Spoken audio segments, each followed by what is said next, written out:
Hello everyone, Benjamin Lindsay here, Senior Editor at Backstage, and we are joined today by Mr. Dominic Sherwood. Hello. Star of Shadowhunters on Freeform. You're kind of making the rounds previewing Correct. the second half of Season 3, which is coming February 25th. Super happy to have you here. Thanks for joining us. Thank you for having me. Yeah. So I mean, this is the second and final half of Season 3, final installment of the series. That's right, yeah. Is it a little bittersweet at this point? You're done filming and It everything. is, yeah, and it was actually just completely happenstance. Like our last day on set, all of us together, happened to be a scene where everyone was together, and we had guest stars come in that we hadn't seen since Season 1, and they were all in the same place at the same time. It was just completely by accident that was the scene we were filming that day.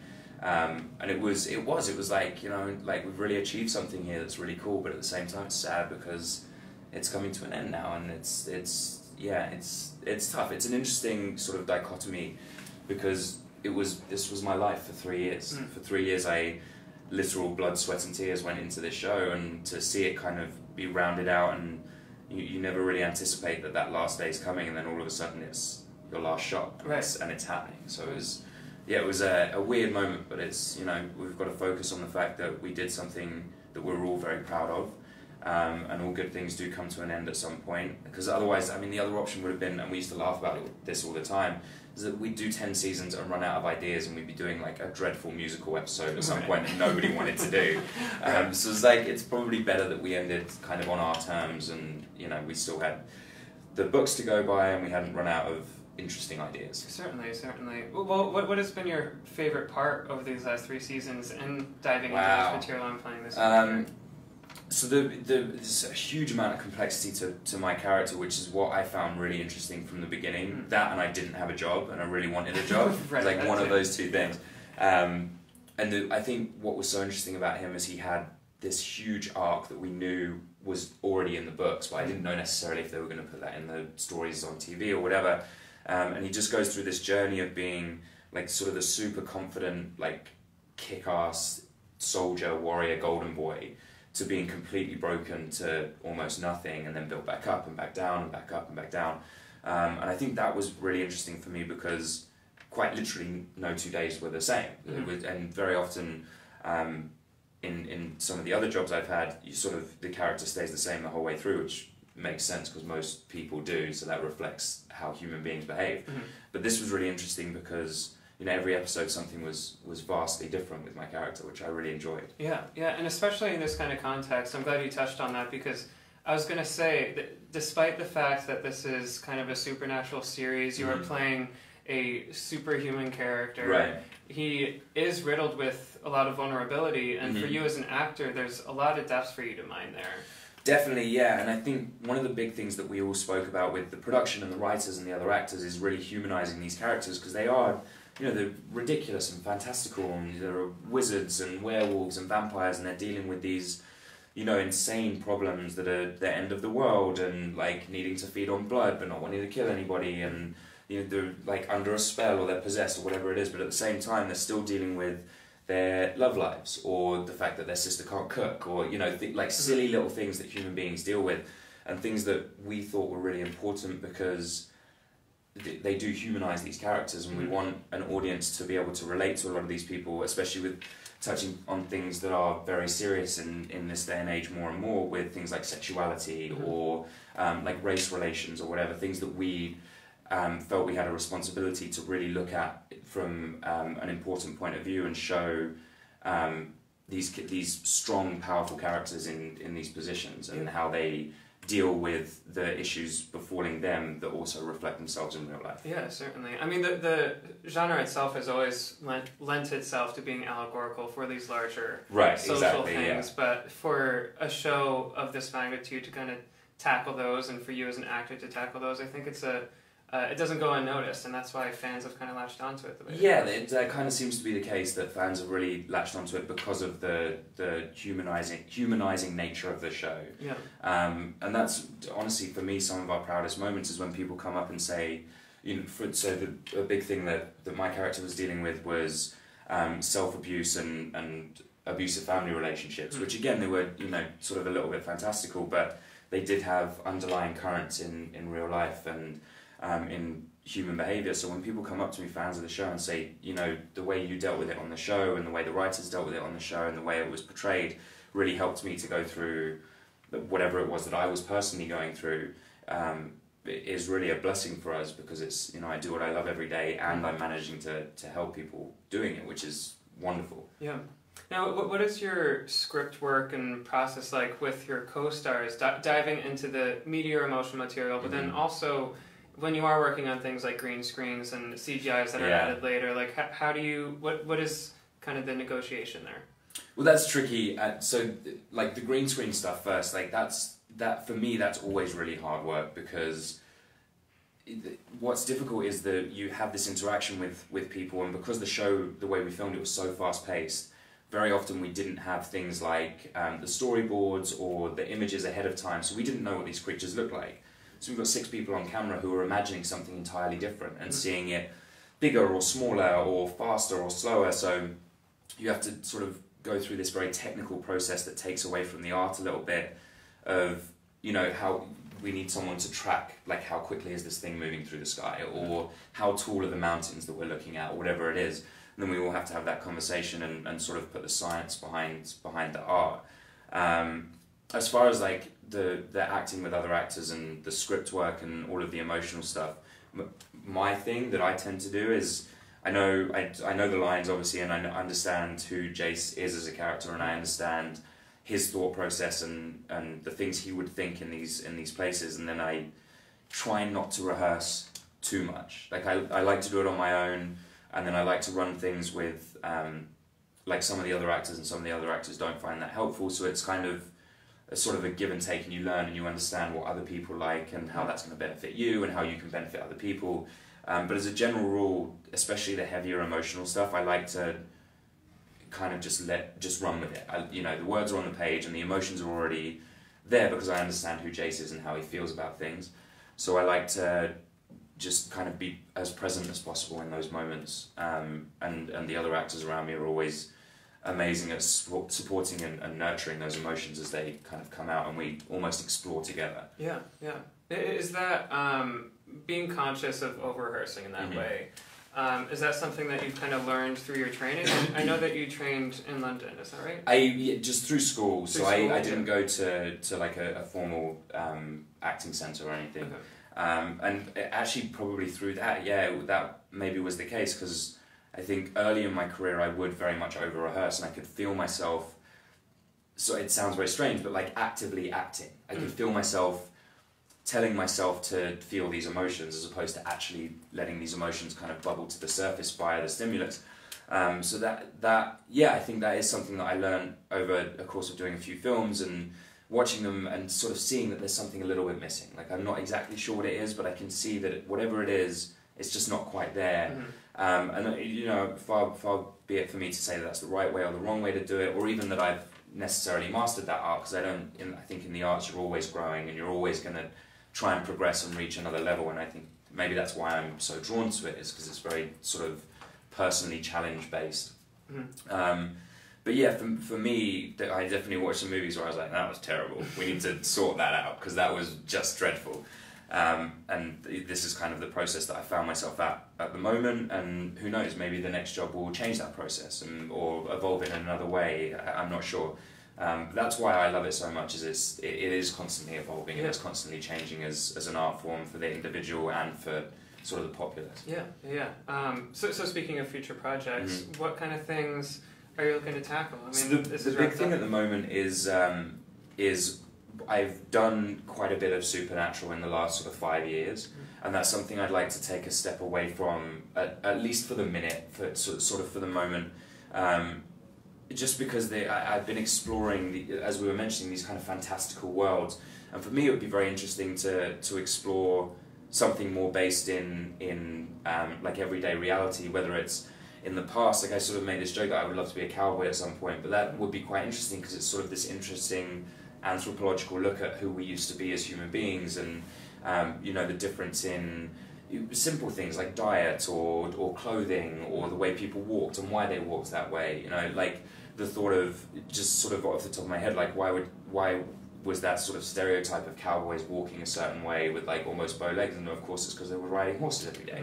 And things like that. There was a lot of that in, you know, in Shadowhunters, the sort of the articulations of a character that I like to put in.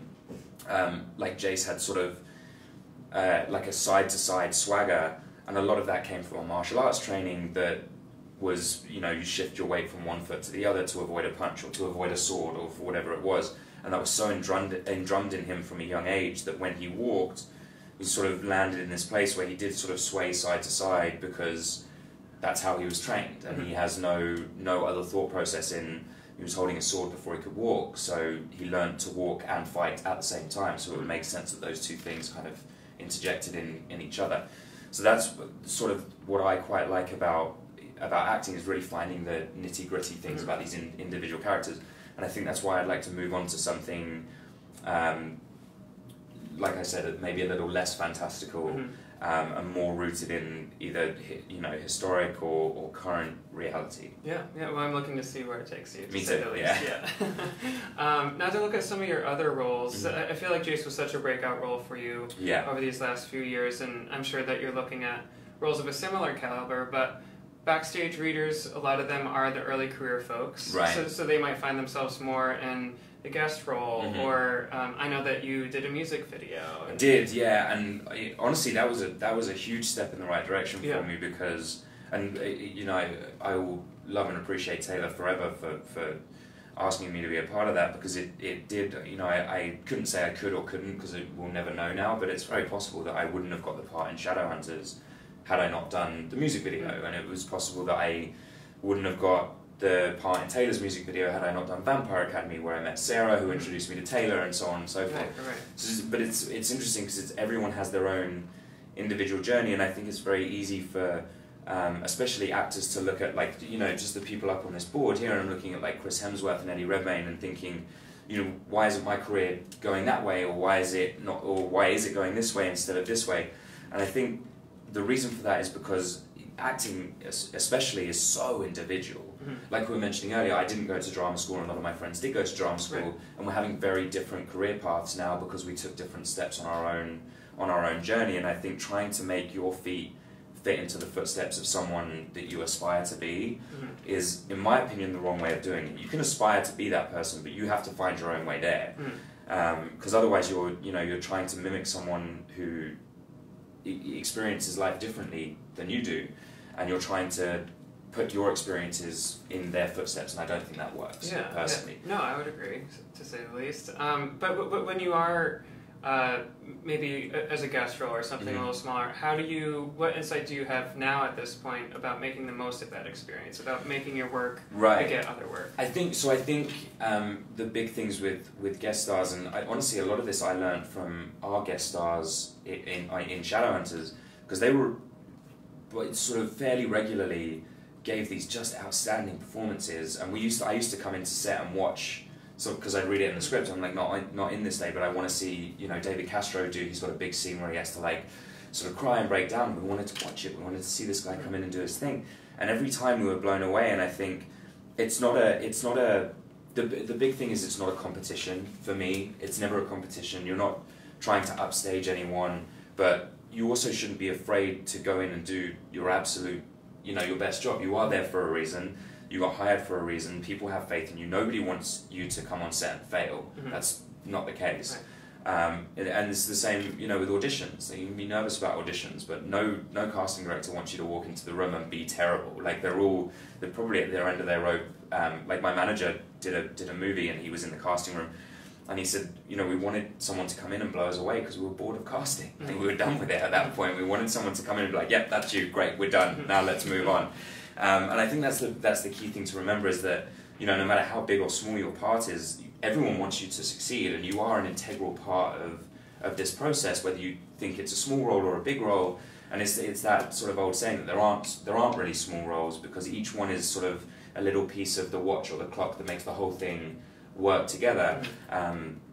So you know, just have confidence in yourself, and be aware that you are a piece of this ensemble, and it's important for you to be there, and it's important for you to show up and be honest and open and give your best performance. Yeah. And you find yourself now in a position where you're potentially auditioning for new projects and whatnot. How do you typically prepare? How do you make the most of that experience? So it's tricky and it's very different, sort of dependent on the project and dependent on, this is something I'm learning more and more. You know, I'm sort of developing relationships with casting directors, and some casting directors like for you to be very sort of to the letter and to the word, and that's very important to them. And some casting directors kind of encourage you not to do that and encourage you to sort of have a bit of a play with the words or whatever.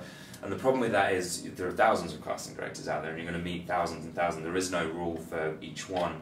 So for me, I do what I try and do if I have the time, and this is something I do on a much bigger level when I've been offered a role for auditions. I try and get as much of the character down, look at the breakdown, and if there's not enough information in there, I try and sort of fill in the blanks wherever I can, do whatever research I need to do, and then I just go out for a day and sort of try and like imitate the mannerisms of that character, and like I was saying, try and come up with some of those sort of fun little idiosyncrasies that character might have. Things like a walk, or like how would they smoke a cigarette, or how would they eat their pasta that day, or how would they drink a beer, and natural things that I would do every day instead of doing it. And this is something I learned when I did a movie called Not Fade Away with David Chase, and I played a young Mick Jagger, and that was the big thing was, and it really helped me get into touch with it. I would watch young Mick Jagger videos of him smoking, because he didn't smoke the way I smoked, he smoked the way Mick Jagger smoked. Right. So it was really important that I found that sort of link, because you know I'm playing someone who existed, and the way I prepare for these characters is sort of treat them all like they are people who existed. They have a way that they walk, they drive their car a certain way, they, like I said, they smoke a certain way, they eat a certain way, you know, they sleep a certain way. They like, is he the sort of person who likes to sleep on his back, or does he roll over, does he move in his sleep?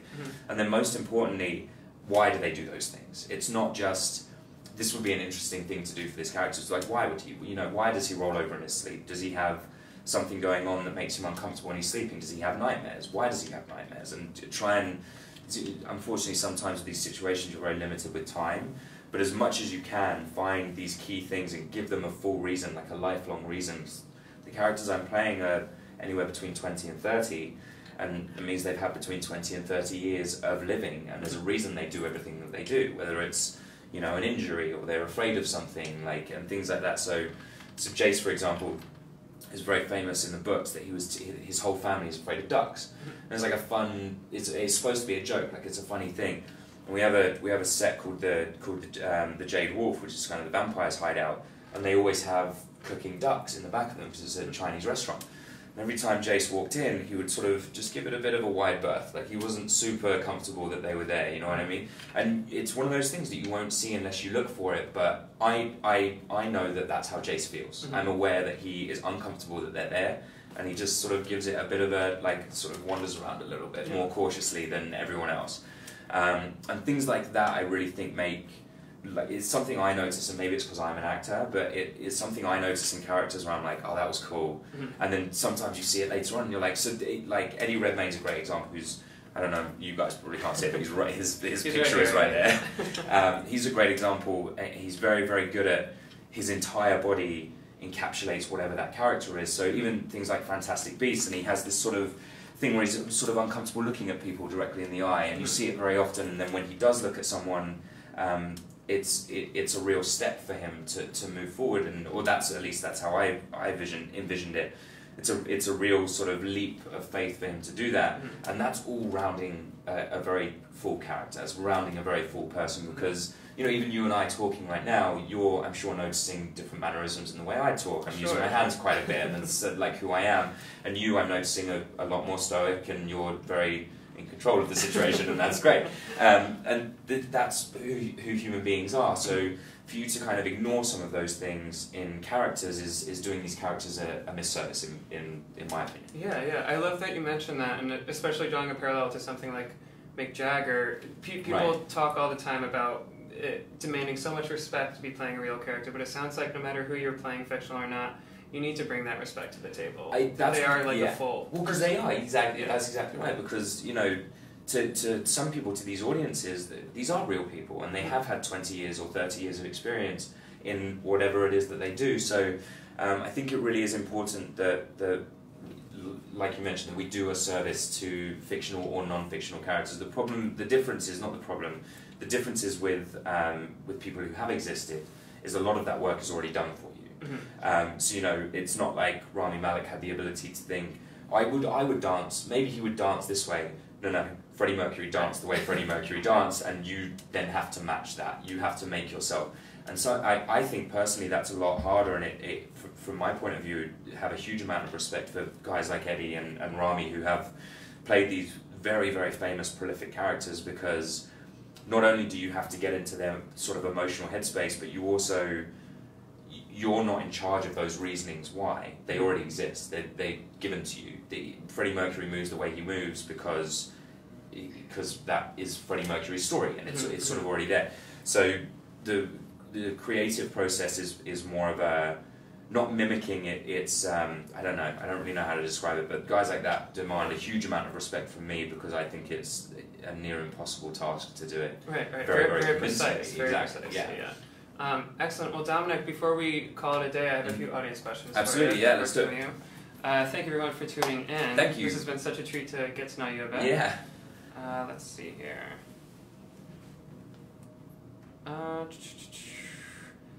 How about this one? Viewer named Jackson. Hi, Jackson. Hi, Jackson. How can aspiring actors stay confident in an industry that's so tough? Do you have any daily rituals that help with building confidence? Well, I drink, so no, I'm kidding. Don't do that. Don't do that. I think it's tough. It's really tough, and I think what I try and do. So you and I were talking earlier about an audition that did really put me out of my comfort zone. I wasn't. It wasn't my wheelhouse, and I won't say what it was for, but it was for a musical, and it's not something particularly that I was necessarily comfortable with, and I was terrified, genuinely terrified at each stage of this auditioning process. And what I try and do is take an emotion like fear, where there is a huge amount of adrenaline running through my body because I'm afraid, and turn that into sort of an excitement, like a fuel, and it's so much easier said than done. It took me a long time to and I'm still fine-tuning it now, but for me the best thing to do is to use those emotions and use that kind of electricity and that fire and turn it into whatever the energy is in that scene. So, even if it is a stoic scene or a quieter scene, you still have energy about you, you still have a gravitas about you. And what I try and do is use that fear or the shakes or whatever it is and turn that into, this is the energy I'm giving to this character. Even if he needs to be quiet or slow or whatever it is, there is still an energy there. There is still a persona and a person, a spirit and a soul that's all still existent there. So I try and take that nervousness. But I also don't think nerves are a bad thing. I don't think fear is a bad thing. I think bravery doesn't exist without fear. You can't be brave in a situation unless you're afraid of it. It's not an absence of fear. That's being stupid. If you're not afraid of whatever it is, sure. You should be afraid of it, and you should be, not apprehensive. You should be sort of exhilarated by this feeling. And I think that in some ways means you're on the right path. It means you're challenging yourself in the right way and pushing yourself in the right direction. So. I think. I'm so sorry. I forgot his name. What was his name? Jackson. Jackson. Yes. I think Jackson. Use those emotions and use that fear and that nervousness. I know when I was starting, it would make me forget lines and it would make me uncomfortable. And unfortunately, that's just a pattern of behaviour you'll need to drum out of yourself and power through until that's not the behaviour anymore. But I still get nervous for most auditions. Yeah. In fact, probably all auditions, I'll still get nervous for at some point, and I turn that into an excitement and a sort of a remembrance of, I do really enjoy doing this. Like, this is kind of why I do it. It's you're in the wings, ready to go on stage, and you get the jitters, and that's fun. I like that. Yeah. So yeah, that's my super long-winded answer to a very short question. No, I love that, and I love the idea that there is no such thing as bravery without fear. There isn't. Yeah.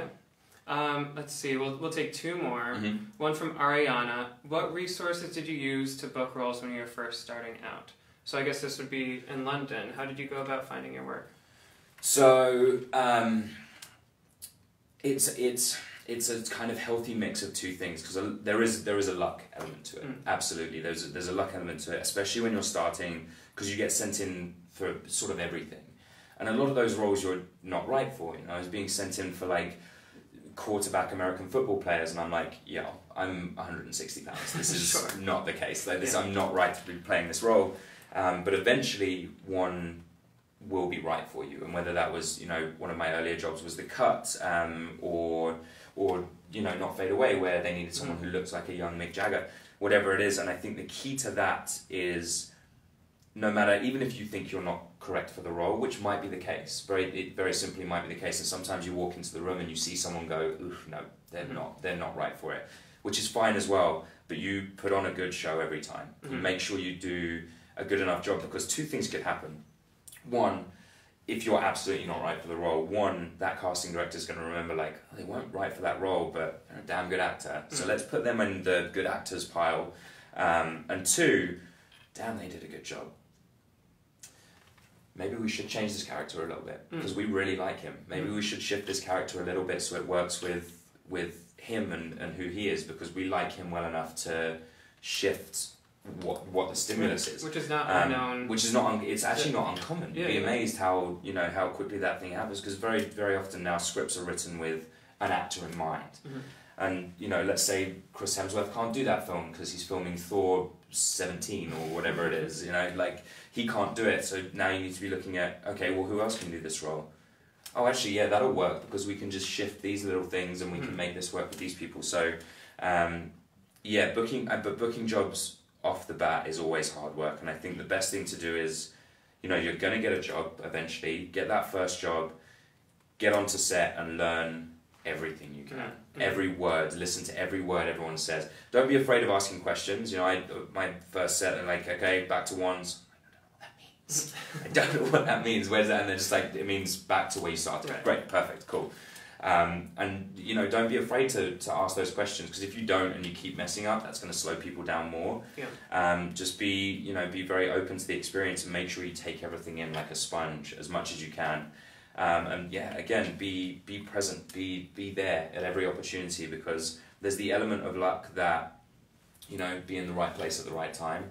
The other side of that is, you know, make sure you're there at the right place at the right time. Make sure when it comes down to it, you are ready to go and you are going to give a stellar performance. Yeah. Well, as a final question for you then, thank you again for joining us. Of course. We have one from Alexander here. What was your transition from the UK to Los Angeles like? So do you have any advice on UK actors that want to make that transition? That's tricky, and we were talking a little bit about this earlier before the interview started. I really struggled with the transition to, I mean, any foreign country really. It was really hard work, because I get very homesick, and like, I miss my mum and like my family and my brothers and my sister. Like, that was something I really struggled with. And I think the key thing, especially when you're in somewhere so alien and also somewhere so competitive, because the people you're going to meet day to day, they're going to be doing what you do. They're going to be wanting to be, you know, another actor, because you're going to meet people at castings every day. And the key thing that I did, and these are the people that I keep very, very close, as I made my group, I found my group, and there's only about 5 or 6 of us. And they're like my sort of ride or dies in LA, and they all know my family, and they know my friends, and all my friends know them, and they all know each other.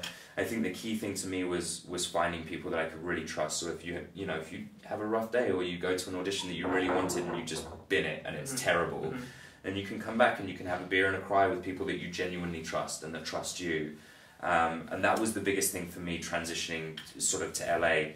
But I'm still in that place where I get homesick and I miss being at home, and think, you know, maybe I should just move back to London. Maybe that's the thing to do right now, and then something else comes up and I've got to stay for a little while, and that's fine, or I've got to come to New York and do X, Y, and Z. And the reality is, in this career, no matter where it is, you're probably going to be traveling somewhere at some point. Whether it's, you know, you're doing a movie for 3 months or you're doing a TV show for 3 years in Toronto, you just don't know. You are going to be traveling about, and you are going to be working hard. Fortunately, if it's something that you love, then you're enjoying it every day. And that was the advice I was given when I was younger, that, you know, whatever it is that you do, you better make sure you love it, because if you're good at it, you're going to be doing it every day. So you need to make sure that you're happy doing that every day, for any career, I suppose. But I think the big thing with this and the amount of travel we do is really making sure that your support system is very secure. So, you know, even if I can't get a hold of my buddies in LA, I know that my mum is always there for me. I know my mum, and she's very much, my mum and my dad are very much like my rocks. So if anything does go wrong, or if I have a bad day, you know, my dad will send me an email that will cheer me up, or my mum just dislocated her toe and she sent me a photo of that, and I'm like, that's grim, but it made me smile, so that's kind of cool. Sure. So yeah, it's like things like that, and I think the key thing for traveling and being in a foreign space is really grounding yourself in who you are and who the people are around you. Yep. Excellent. Well, I think that's a great note to leave on. Thank you so much for joining us Thank today. you. Yeah, it's been a pleasure. Congratulations on the final run of Shadowhunters. Yeah. Thanks everyone for tuning in, and we will see you next time. Bye-bye.